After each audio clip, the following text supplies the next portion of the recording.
नमस्कार, स्वागत है आप सभी का लक्ष्य अध्ययन में। तो चलिए स्टार्ट करते हैं।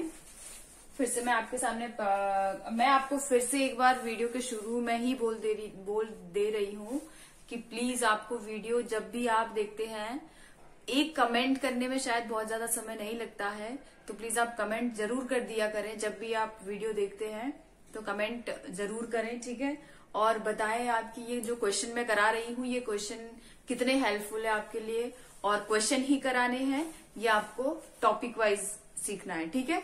तो ये आप जरूर बता देंगे। मैं बार बार आपसे बोल रही हूँ, सुझाव मांग रही हूँ। मैंने देखा था, आज भी मैंने सोचा था कि शायद कमेंट आए होंगे कि किस हिसाब से आपको पढ़ना है, टॉपिक पढ़ना है या क्वेश्चन पढ़ना है, बट कोई ऐसा मैसेज वैसा कोई आपका किसी का कोई कमेंट नहीं है। बस एक कमेंट आया है और वो अप्रिसिएशन का कमेंट है, उसके लिए बहुत बहुत धन्यवाद। तो चलिए नेक्स्ट अभी हम शुरू करते हैं। फर्स्ट क्वेश्चन है हमारे पास यहाँ पे।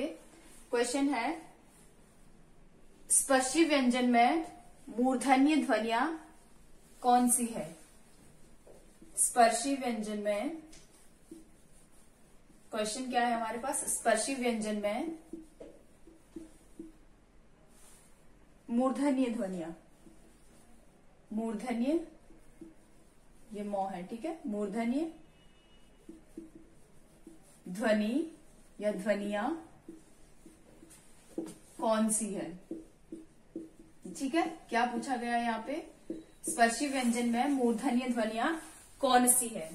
तो सबसे पहले तो हमने क्या पढ़ा था कि हमारे पास जो स्पर्शी व्यंजन थे वो कौन कौन से थे? क, ख, ग, घ, ग, च, छ, ज, झ, य, त, ठ, ड, ढ, ण, त, थ, द, ध और न। ये क्या है हमारी? ये कौन से वर्ण है, कौन से अक्षर है? ये हमारे स्पर्शी व्यंजन है, ठीक है। क्या है? स्पर्शी है। तो इसमें हम देखते हैं, इसमें क्वेश्चन क्या पूछा गया है? क्वेश्चन है, अच्छा मैं आपको आंसर बता देती हूँ। जो मूर्धन्य है, जिसमें जीभ मुड़ जा रही है, ठीक है, वो कौन से व्यंजन है? तो वो है त, ठ। क्योंकि जब हम इनका उच्चारण करते हैं, उच्चारण की दृष्टि से जब हम देखते हैं तो ये कैसे इनका उच्चारण होता है? ट। जीभ जो है वो हमारी मुड़ जाती है, ठीक है। तो आपको प्रैक्टिकली बोल के देखना है।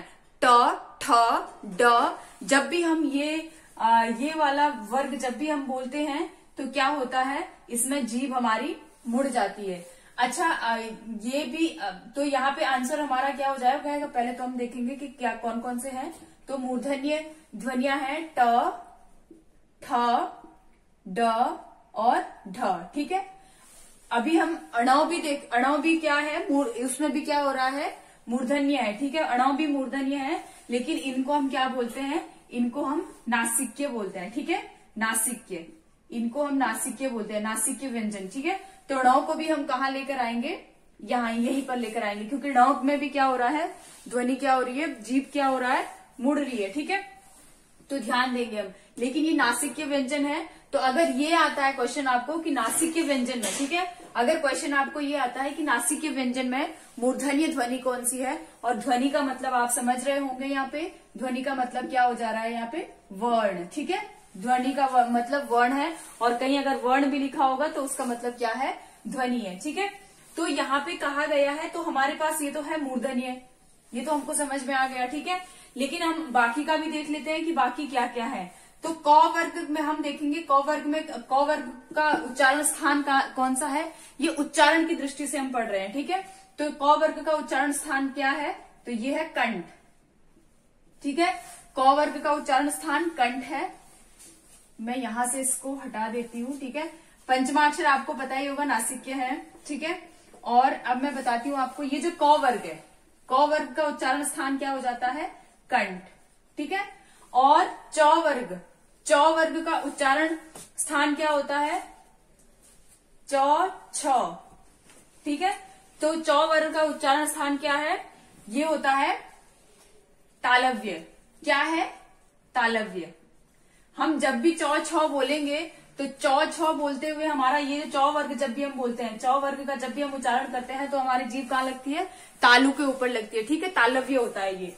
इसके बाद हम देखते हैं टॉ। टॉ हमें पता चल गया मूर्धन्य है। क्या है टॉ, मूर्धन्य, यानी कि जो टॉ वर्ग है वो क्या है, टॉ वर्ग का मतलब है ये पूरा टॉ का परिवार, पूरे टॉ के परिवार की बात हो रही है, इसीलिए मैं टॉ वर्ग बोल रही हूँ, ठीक है। यहाँ पे मैं वर्ग लिख देती हूँ, जब भी मैं क वर्ग बोलूंगी तो आप समझ लीजिए कि क से लेकर ग तक की बात हो रही है, ठीक है। और यहाँ पे अगर त वर्ग की बात करूं, ठीक है, अगर मैं त वर्ग की बात करूं तो त वर्ग क्या है, त वर्ग है दंत्य। क्या है, दंत्य, ठीक है। त वर्ग क्या है, दंत्य, यानी कि त थ द ध न, त थ द, जब भी हम त थ द बोलते हैं तो हमारी जीभ कहाँ लगती है, दांतों से टच होती है, इसीलिए इसको किस में रखा गया है, दंत्य में। ट ठ ड ढ किस में है, मूर्धन्य में, ठीक है। और च छ ये वाला च वर्ग किस में है, तालव्य, और क वर्ग किस में, कंठ में, ठीक है। तो यहाँ पे हमारा आंसर क्या हो जाएगा, ट ठ, ठीक है। चलिए बढ़ते हैं नेक्स्ट क्वेश्चन की तरफ।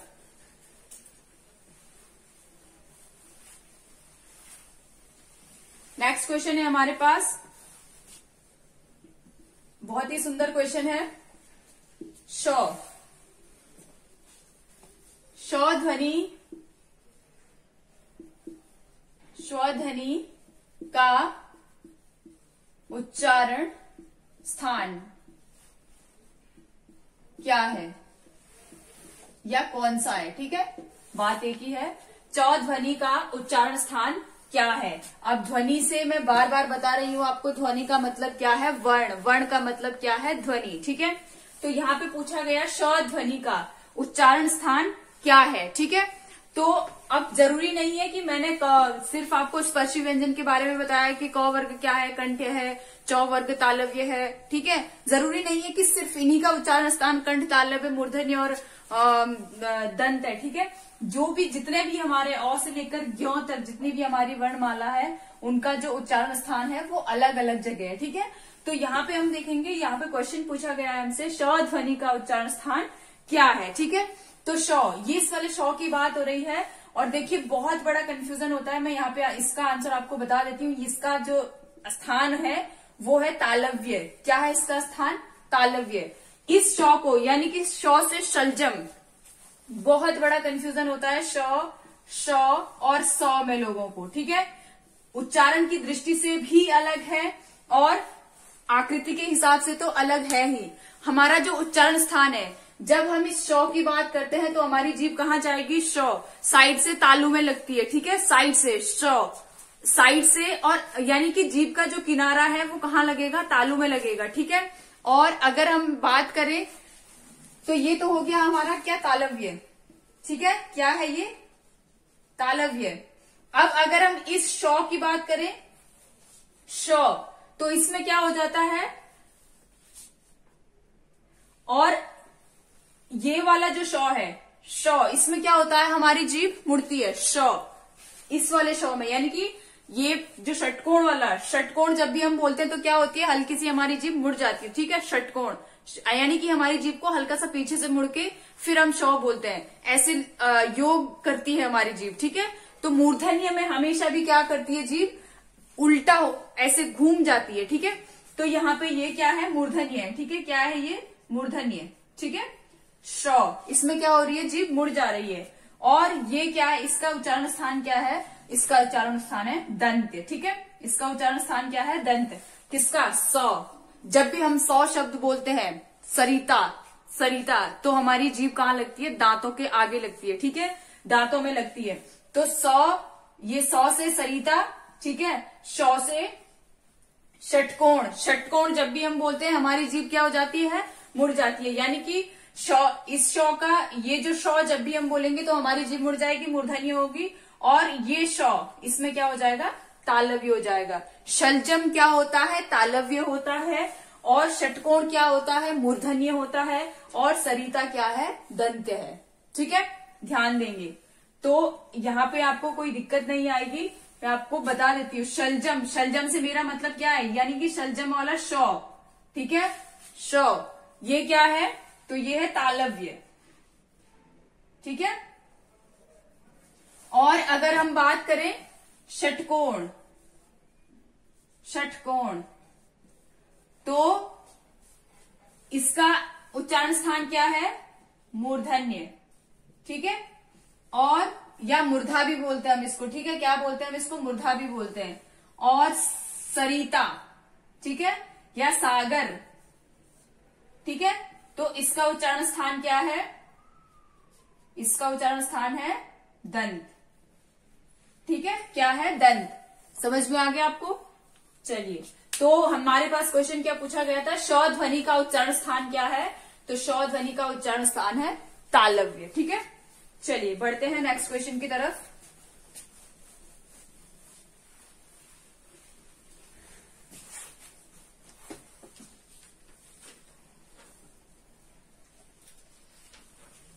नेक्स्ट क्वेश्चन है हमारे पास,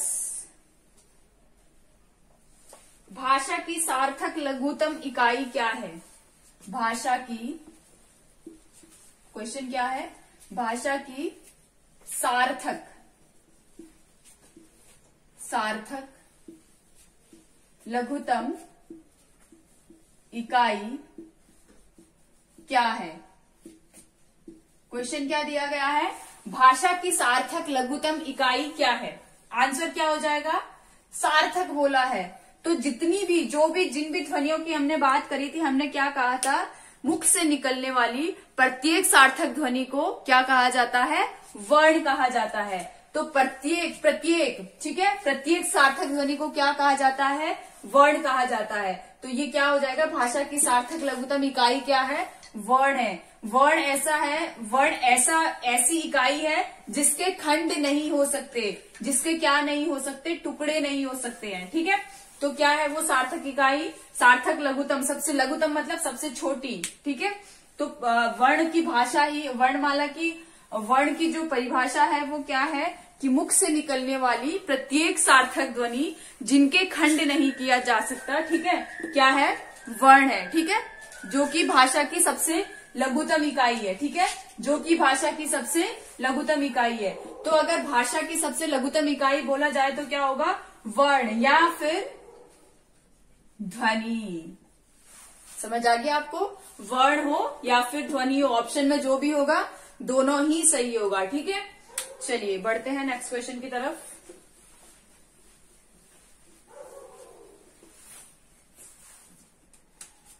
बहुत सुंदर क्वेश्चन। वर्णमाला किसे कहते हैं? वर्णमाला किसे कहते हैं? क्वेश्चन है हमारे पास, वर्णमाला किसे कहते हैं? ठीक है, तो क्या आंसर होना चाहिए हमारा यहाँ पे? वर्णमाला किसे कहते हैं? वर्णों के, यहां पे परिभाषा पूछ रहे हैं, वर्णों के सार्थक। ठीक है, सार्थक तो होगा ही, वर्ण होगा, क्योंकि ध्वनि हमने क्या, वर्ण की हमने परिभाषा क्या पढ़ी? मुख से निकलने वाली प्रत्येक सार्थक ध्वनि। ठीक है, तो उसको हम क्या कहते हैं? वर्ण कहते हैं। इसलिए वर्ण, यहाँ पे सार्थक लिखना कोई बहुत ज्यादा जरूरी नहीं है। ठीक है, तो यहाँ पे हम क्या लिखेंगे? वर्णों के व्यवस्थित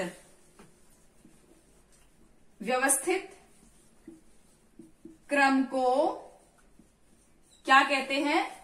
वर्णमाला कहते हैं। वर्णमाला कहते हैं। ठीक है, यानी कि वर्णों के व्यवस्थित क्रम को, वर्णों को जब हम व्यवस्थित क्रम में लिखते हैं, कैसे? अ, आ, ई और पूरा ज्ञ तक। ठीक है, तो जब हम इसको पूरा व्यवस्थित क्रम में लिखते हैं, जो कि वैज्ञानिक पद्धति से इसको ऐसे लगाया गया है, ठीक है, वर्णमाला को, तो इसका जो व्यवस्थित क्रम है उसको हम क्या कहते हैं? वर्णमाला कहते हैं। ठीक है, चलिए बढ़ते हैं नेक्स्ट क्वेश्चन की तरफ। नेक्स्ट क्वेश्चन है, देखिए ये क्वेश्चन किसमें आ रखा है? टीजीटी में आ रखा है, यूपी टीजीटी में आ रखा है ये क्वेश्चन 2013 में। महाप्राण ध्वनियां व्यंजन वर्ग में किससे संबंधित है? ठीक है, व्यंजन वर्ग की बात, देखो इसमें बहुत क्लियर इन्होंने लिख दिया है, स्वर की बात नहीं हो रही है बल्कि किसकी बात हो रही है, व्यंजन की बात हो रही है। क्वेश्चन हमारे पास है महाप्राण, महाप्राण ध्वनियां, ध्वनियां व्यंजन वर्ग, व्यंजन वर्ग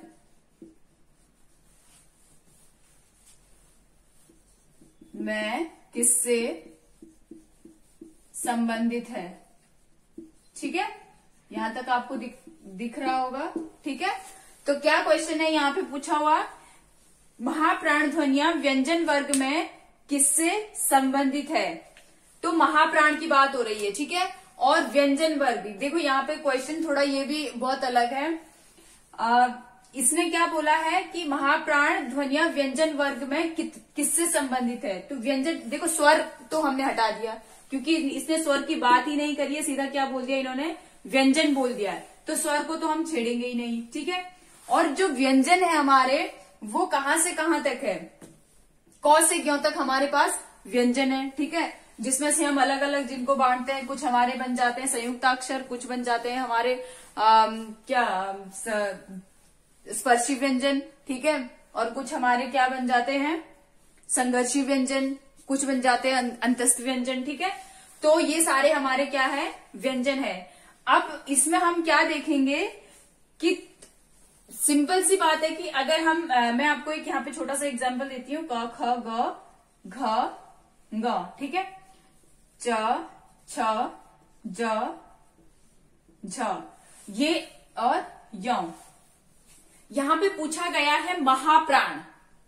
ठीक है, महाप्राण का, अल्प प्राण और महाप्राण का पहले आप मतलब समझ लेंगे कि अल्प प्राण और महाप्राण क्या होता है। तो जब कोई शब्द, यानी कि शब्द नहीं सॉरी, जब कोई अक्षर या वर्ण बोलने में हमें बहुत ही कम समय लगता है, बहुत कम सांस हम लेते हैं, लेना कम सांस लेते या छोड़ते हैं, तो उसको हम क्या कहते हैं, अल्प प्राण कहते हैं। ठीक है, जिस वर्ण को बोलने में हम या तो सांस बहुत ज्यादा लेते हैं या बहुत ज्यादा छोड़ते हैं, तो उस प्राण को, उस वर्ण को हम क्या कहते हैं, महाप्राण। ठीक है, अब हम यहाँ पे देखेंगे कि ऐसे हमारे पास कौन से वर्ण हैं जिनको हमें, क्योंकि यहाँ महाप्राण पूछा गया है और महाप्राण में हमने क्या कहा, जिन वर्ण को बोलने में सबसे ज्यादा या सबसे ज्यादा छोड़ने या लेने में सांस लेते हैं हम, उनको हम क्या कहते हैं, महाप्राण कहते हैं। तो यहाँ पे क के लिए हमने कोई ज्यादा सांस या छोड़ी या ली नहीं, बिल्कुल भी नहीं। यहाँ पे हमने क के लिए हम क्या करते हैं, या तो कम सांस लेते हैं या कम सांस छोड़ते हैं। ख बिल्कुल बहुत ज्यादा सांस छोड़ी। ठीक है, तो क्या हो जाएगा, ये महाप्राण। ठीक है, फिर इसके बाद गौ को देखेंगे, नहीं कुछ नहीं हुआ। फिर हमने घ देखा तो यहाँ महाप्राण हो रहा है। ठीक है, फिर गौ देखा, कुछ नहीं हुआ। ठीक है, फिर हम फिर से कहाँ आते हैं, फिर से हम कहाँ पे आएंगे, च छ पे भी क्या हो रहा है, महाप्राण हो रहा है, और जौ पे क्या हो रहा है, कुछ नहीं हो रहा है। फिर झ पे क्या हो जा रहा है, महाप्राण हो जा रहा है। ठीक है, ये तो हो रही है स्पर्शी व्यंजन की। तो सीधा सीधा क्या पता चल रहा है हमें, हर वर्ग का दूसरा और चौथा, ध्यान देंगे, हर वर्ग का दूसरा और चौथा वर्ण क्या है, महाप्राण है। यानी कि दूसरा, यहाँ पे उत्तर क्या हो जाएगा हमारा, दूसरा और चौथा, दूसरा और चौथा वर्ण क्या है, महाप्राण है। आंसर हो गया हमारा यहाँ पे, दूसरा और चौथा वर्ण क्या है हमारा, महाप्राण है। ठीक है, और अगर हम बात करें कि क्योंकि हमारे पास य र ल व, ठीक है, क्या इसमें भी ऐसा ही है, य र ल व, तो बिल्कुल है। ठीक है, इसीलिए हमें क्या देखना है कि हर वर्ग का, ठीक है, ध्यान देना है, व्यंजन के हर वर्ग का कौन सा, दूसरा और चौथा, किसकी बात हो रही है, दूसरे और चौथे की, पहले और तीसरे की नहीं हो रही है, ना ही पांचवे की हो रही है, किसकी हो रही है, दूसरे और चौथे वर्ण की। जो क्या होता है, दूसरा और चौथा वर्ण क्या है, महाप्राण है। ठीक है, चलिए बढ़ते हैं नेक्स्ट क्वेश्चन की तरफ।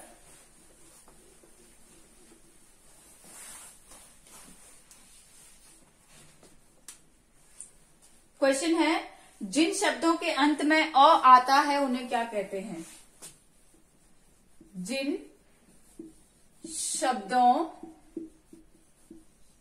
के अंत में ओ आता है उसे क्या कहते हैं, या उन्हें क्या कहते हैं। ठीक है, उन्हें होगा जिन शब्दों के, ठीक है। तो क्वेश्चन क्या है हमारे पास, जिन शब्दों के अंत में, जिन शब्दों के अंत में अ आता है उन्हें क्या कहते हैं। तो उनको कहते हैं अकरांत। क्या कहते हैं, अकरांत, यानी कि अ के साथ जिसका अंत होता है। ठीक है, क्या होता है, क्योंकि यहाँ पे बोला ही ये गया है जिन शब्दों के अंत में अकरांत। ठीक है, जहां पे अ का अंत होता है, जिसका अ के साथ अंत होता है, उसका मतलब होता है अकारांत। ये मतलब ही, डेफिनेशन ही उसकी ऐसे बन रही है। ठीक है, अ के साथ जिसका अंत है उसको हम क्या कहते हैं, अकारांत कहते हैं। ठीक है, चलिए नेक्स्ट क्वेश्चन की तरफ बढ़ते हैं।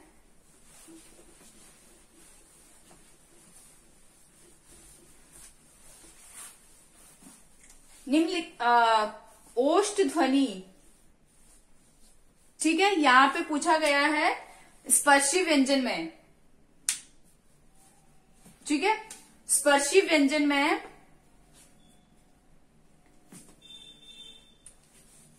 ये देखिए क्या पूछा गया है। क्वेश्चन है स्पर्शी व्यंजन में,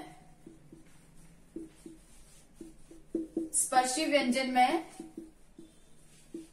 ओष्ठ ध्वनि कौन सी है, ओष्ठ ध्वनियां कौन सी है। ठीक है, तो क्या क्या पढ़ा था हमने स्पर्शी व्यंजन में, हमने कौन कौन से पढ़े थे। ठीक है, स्पर्शी व्यंजन में कौन कौन से पढ़े थे हमने, तो स्पर्शी व्यंजन में हमने पढ़े थे क वर्ग, च वर्ग, ट वर्ग, त वर्ग और प वर्ग। ठीक है, तो हम देखेंगे यहाँ पे जो प वर्ग है, ठीक है, क वर्ग किससे संबंधित है, प वर्ग है कंठ है। ठीक है, च वर्ग की अगर बात करें तो च वर्ग है तालव्य। ठीक है, ट की अगर बात करें तो ट क्या है, मूर्धा। ठीक है, फिर उसके बाद आते हैं त क्या है, दंत, और प क्या है, ओष्ठ। ठीक है, तो स्पर्शी व्यंजन में ओष्ठ ध्वनियां कौन सी है, तो हमारा क्या हो जाए, जिनको हम ओठों से बोल रहे हैं। ठीक है, बहुत सिंपल है, प्रैक्टिकली देखना है हमें। तो प, फ, ब, भ, म, ये क्या है, कौन सी ध्वनियां हैं ये, तो ये है ओष्ठ ध्वनियां। ठीक है, इनका उच्चारण स्थान क्या है, ओष्ठ है। चलिए बढ़ते हैं नेक्स्ट क्वेश्चन की तरफ।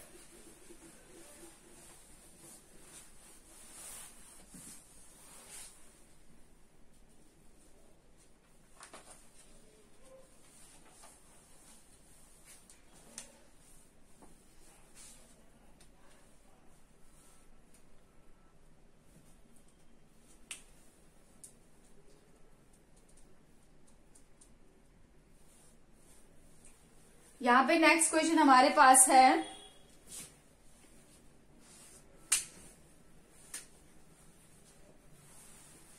नेक्स्ट क्वेश्चन है हमारे पास क्ष। ये क्वेश्चन कल भी हम देख चुके हैं, लेकिन अब फिर से ये क्वेश्चन आ गया है तो देख लेते हैं। क्ष ध्वनि, ठीक है, क्ष ध्वनि किसके अंतर्गत आती है। अच्छा, क्वेश्चन अलग है, क्ष ध्वनि किसके अंतर्गत आती है।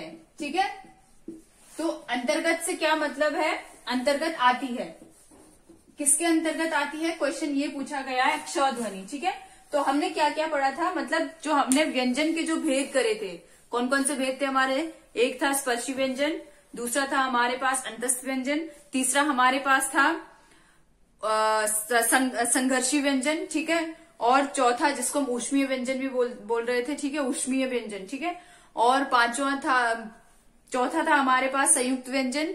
ठीक है, और एक हमारे पास था द्विगुण व्यंजन। ठीक है, द्विगुण व्यंजन, इसमें ड और ढ आ रहा था। तो यहाँ पे ये पूछ रहे हैं कि ये जो क्ष ध्वनि है ये किसके अंतर्गत आती है, तो ये आती है संयुक्त व्यंजन के अंतर्गत। ठीक है, कल हमने पढ़ा था किसके अंतर्गत आती है, ये संयुक्त व्यंजन के अंतर्गत आती है। और अगर आपको समझ नहीं आ रहा होगा कि ये कैसे है तो इससे पहले वाला जो वीडियो इसको आप देख लेंगे, उसमें मैंने अच्छे से समझाया है, ठीक है। और इसमें कौन कौन से आते हैं संयुक्त व्यंजन में? क्ष, त्र, ज्ञ और श्र। ये ऐसे वर्ड हैं जो किसमें आते हैं? संयुक्त व्यंजन में आते हैं, ठीक है। कैसे कि ये क और किससे मिलकर बना है? श से मिलकर बना है, ठीक है। और ये किससे मिलकर बना है? त प्लस र। ये बना है ज प्लस य, ठीक है। और ये बना है श प्लस र, ठीक है। तो ये सारे हमारे, ये क्या है? ये दो वर्णों के योग से मिलकर बने हैं, ठीक है, ध्यान देंगे। तो ये क्या है हमारे? ये संयुक्त वर्ण है, ठीक है, संयुक्त ध्वनियां हैं। इनको हम संयुक्त व्यंजन भी बोलते हैं, संयुक्त अक्षर भी बोलते हैं, ठीक है। तो ये अक्षर किस ध्वनि में आता है? तो ये आता है संयुक्त व्यंजन में, ठीक है। आज के लिए बस इतना ही है, मिलेंगे नेक्स्ट वीडियो में। तब तक आप सभी लोग अपना ध्यान रखें, धन्यवाद। और प्लीज वीडियो को लाइक, शेयर और सब्सक्राइब जरूर करें। कमेंट बॉक्स में कमेंट जरूर लिखें, वीडियो आपको कैसे लगा है। जो भी नाइस लिख दीजिए, भले ही आप अच्छा लिख दीजिए, कुछ भी थम्स अप कर दीजिए, कुछ भी कर दीजिए, लेकिन कमेंट जरूर कीजिए, क्योंकि उससे हमें पता चलेगा कि हाँ हमारी वीडियो देखी जा रही है, ठीक है। तो चलिए मिलते हैं नेक्स्ट वीडियो में, धन्यवाद।